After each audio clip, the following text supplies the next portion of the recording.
अभी ये ठान ही लेना चाहिए, आर या पार जो भी होगा, मरेंगे तो मरेंगे, हम पहले भी मरते रहे हैं, लेकिन अब अपना हक लेकर मरेंगे। मिल जाए तो उसके कपड़े फाड़ने में कसर मत छोड़ना कि वो हमारे अंदर का भेड़िया है, वो करके रखेंगे, बाद में देखेंगे इनका क्या करना। किस आधार पर रोकोगे आप? तो अन्याय आपके साथ एक जगह नहीं है, कई जगह है। इन नीतियों को बदलो, हमारे साथ में न्याय करो, नहीं करोगे तो 24 में उखाड़ के फेंक देंगे। ये प्रण है हमारा, चाहे जो भी हो जाए। पूज्य भंते जी ने कहा है, अब उसके अलावा कोई रास्ता तो बचा नहीं है कि इनको सत्ता से उखाड़ के फेंको और सत्ता अपने हाथ में लो और भीख किसी से नहीं मांगो, अपने आप वहां उस कुर्सी पर बैठकर अपनी कलम से न्याय करो। अब यही वक्त आ गया है और मैं बार बार कहता हूं कि 2024 के बाद अब कुछ बचना भी नहीं। डॉक्टर रितु की लड़ाई बहुत ही जेन्युइन लड़ाई है।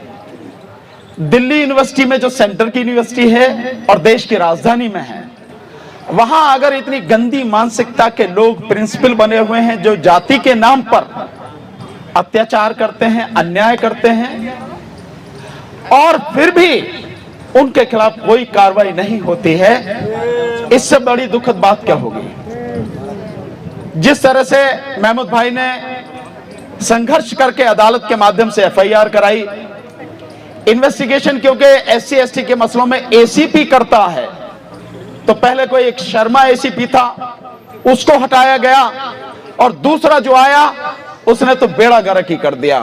और मैं कहता हूं अगर कहीं मिल जाए तो उसके कपड़े फाड़ने में कसर मत छोड़ना कि वो हमारे अंदर का भेड़िया है, वो हमारी ही समाज का आदमी है। वो केशव नाम है उसका।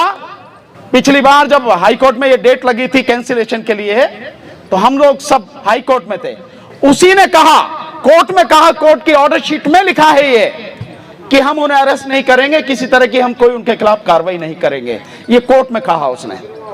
तो हमारा ही आदमी एसीपी होके हमारे ही खिलाफ अन्याय करता हो, क्या उनको दंड नहीं मिलना चाहिए? मैं समझता हूं भंते जी ने जैसा कहा कि ये जो आपके एमएलए एमपी बैठे हैं, जबकि अब आए आपके बीच में वोट मांगने, तो इनकी उतार लो। ऐसे इन अधिकारियों की भी हमें दुर्गत करनी होगी, सामाजिक बहिष्कार करना होगा, तभी इनको भी अकल आएगी। लेकिन प्रशासन ये ना समझे, पुलिस प्रशासन ये ना समझे कि अगर तुमने चार्जशीट फाइल करवा ली चालाकी से और अरेस्ट नहीं किया तो बाकी कोई कार्रवाई नहीं होगी। निश्चित रूप से होगी, उस एसीपी के खिलाफ तो होगी ही होगी, औरों के खिलाफ भी होगी। जो लोग इनको बचाने में लगे हैं, प्रिंसिपल को, रजिस्ट्रार को, इन लोगों को तत्काल प्रभाव से उन्हें बर्खास्त करना चाहिए, केवल सस्पेंड नहीं, बिल्कुल नौकरी से उन्हें टर्मिनेट करना चाहिए, क्योंकि इतना जघन्य अपराध उन लोगों ने किया है। मैं अभी 4 दिन मध्य प्रदेश में था, सुबह ही अभी पहुंचा हूं। अन्याय कहां तक होते हैं आप इसका अंदाजा लगा लीजिए। वहां की भी बताता हूं, लेकिन यहां की बता रहा हूं आपको कि 2700 प्रोफेसर की जगह हमारी खाली पड़ी है दिल्ली यूनिवर्सिटी में, भरी नहीं जा रहे, 2700। इसके अलावा एक यहां का मुख्यमंत्री है केजरीवाल, बड़े ढोल पीटता कि मैंने ये किया, मैंने वो किया, वो किया। उसी केजरीवाल ने सरकारी स्कूल, 50 सरकारी स्कूलों को मर्ज कर दिया, और वही केजरीवाल कहता है कि 4 लाख बच्चे प्राइवेट स्कूलों से निकल के सरकारी स्कूलों में आ गए। जब सरकारी स्कूलों में आ गए तो सरकारी स्कूलों की संख्या हमें ज्यादा चाहिए या उनको मर्ज करके आप कम कर रहे हो? इसी से उसकी बेईमानी आप समझ सकते हो। तो बेईमान एक नहीं है, सारे एक ही नस्ल के हैं। वो भी आरएसएस का आदमी है, ये सब भी बैठे हुए आरएसएस के आदमी हैं। देश की सभी यूनिवर्सिटियों में 99% आरएसएस के आदमी बैठा रखे हैं इन लोगों ने। हमारी लड़ाई बहुत बड़ी है, बहुत लंबी है। हमारी शिक्षा को खत्म किया जा रहा है, हमारे जो लोग शिक्षक हैं, प्रोफेसर हैं, उनको लगातार परेशान किया जा रहा है। सबको मिलकर लड़ाई लड़नी है साथियों, किसी एक की नहीं है। कोई एक बचेगा नहीं। कोई समझता हो कि एससी है उसी पे गाज गिर रही है, नहीं। एससी, एसटी, ओबीसी और माइनॉरिटी सभी इनके निशाने पर हैं। मैंने अभी जो आपको बात बताई कि मैं 4 दिन से वहां पे था मध्य प्रदेश में, अभी आया हूं सुबह। मध्य प्रदेश में बड़ी मजेदार बात हुई है, जरा सुने इसको भी। राज्य सरकार ने 1 लाख भर्तियां निकाली हैं। ओबीसी की कितनी होती है आरक्षण के हिसाब से? 27,000। और ये उस प्रदेश में है जिसका मैं आपको आंकड़ा दूंगा तो आपकी मतलब जमीन निकल जाएगी पैरों तले। उस मध्य प्रदेश में 16% आबादी एससी की है, 22% आबादी एसटी यानी आदिवासियों की है। कितनी होगी? 38%। 50.5% आबादी वहां पर ओबीसी की है। कितने हो गए? 88.5%। 6.5% आबादी वहां पर मुस्लिम्स की है। कितने हो गए? 95%। 5% है ये ठाकुर, बामन और बनिए जनरल, जिनको कहते हैं 72 साल से राज कर रहे हैं। मैं उनको कह के आए, एक लाइन में तुम खड़े हो गए तो इनको ये धरती मध्य प्रदेश के भागने के लिए कम पड़ जाएगी। तो कितना आरक्षण होना चाहिए वहां पे?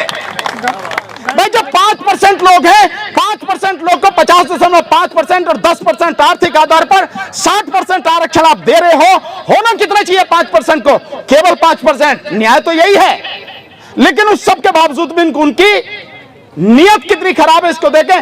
1 लाख भर्तियां निकाली हैं, 27,000 ओबीसी की भर्तियों में से 14,000 भर्तियों को रोका जा रहा है कि इनको हम बंद करके रखेंगे, बाद में देखेंगे इनका क्या करना। किस आधार पर रोकोगे आप?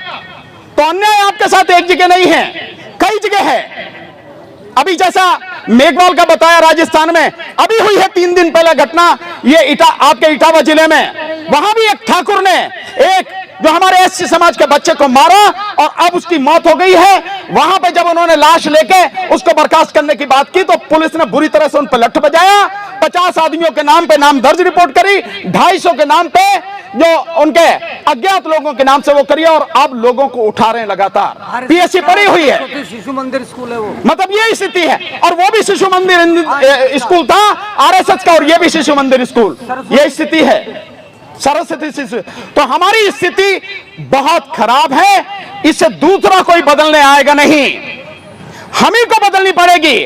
और अब ये ठान ही लेना चाहिए, आर या पार जो भी होगा, मरेंगे तो मरेंगे, हम पहले भी मरते रहे हैं, लेकिन अब अपना हक लेकर मरेंगे। और ये दिल्ली यूनिवर्सिटी का जो वीसी बैठा है, ये है जो भी प्रशासन के लोग हैं, केंद्र सरकार सारी, जो एजुकेशन मिनिस्टर है, गृह मंत्री और जो प्राइम मिनिस्टर है, यहां से इस मंच के माध्यम से आगाह करना चाहते हैं, अपनी नीतियों को बदलो, हमारे साथ में न्याय करो। नहीं करोगे तो 24 में उखाड़ के फेंक देंगे। ये प्रण है हमारा, चाहे जो भी हो जाए।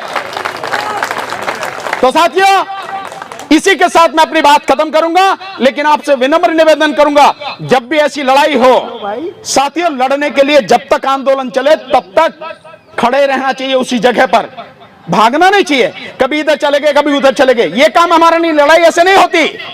मैदान में जब आ गए तो जब तक आर पार नहीं फैसला नहीं हो जाता तब तक काहे को मैदान छोड़ना है, मैदान में ही रहना है।